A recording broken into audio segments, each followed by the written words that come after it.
Under direction from the Trump administration, the U.S. Department of Agriculture is canceling its food security survey, and it's happening amid growing rates of hunger. So NewsNation anchor Anna Kooiman, she joins us now. Anna, do we know why the USDA is doing this now? Good morning.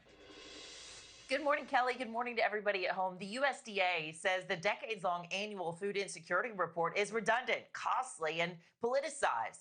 The Household Food Security Report began under the Clinton administration nearly 30 years ago, and it's really been a benchmark for tracking hunger in America.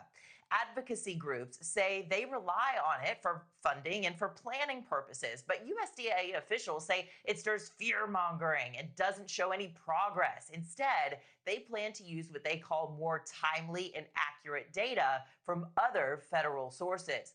The most recent USDA survey from 2023 found about 13.5% of households struggled with food insecurity at some point. In 2001, the figure was 11%. So look at those numbers. It really underscores the administration's view that hunger trends haven't changed much, despite a large increase in food assistance spending. But food banks and nonprofits warn ending the survey could leave them flying blind. That data really helps us measure impact, right? So we at the Arkansas Food Bank have 4 main programs, and data is really important to knowing if we're being successful. But what it also shows us is early warning signs that a community is struggling with hunger. Now, at the same time, the administration is touting new investments. HHS just announcing $61 million for more than 290 Head Start programs, funding kitchen upgrades, nutrition workshops, and community gardens for low-income families. And that program is expected to reach more than 100,000 children and families, Kelly. Yeah, Anna, you know, a lot of folks also pointing to the timing here because this does come after Congress cut that food stamp funding as well.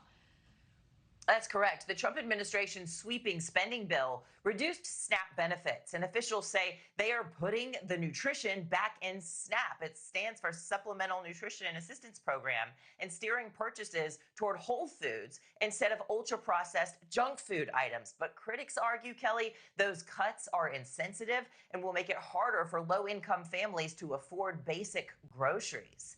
Thank you for watching. Subscribe below and download our NewsNation app right now on your phone, and you will get fact-based, unbiased news for all Americans.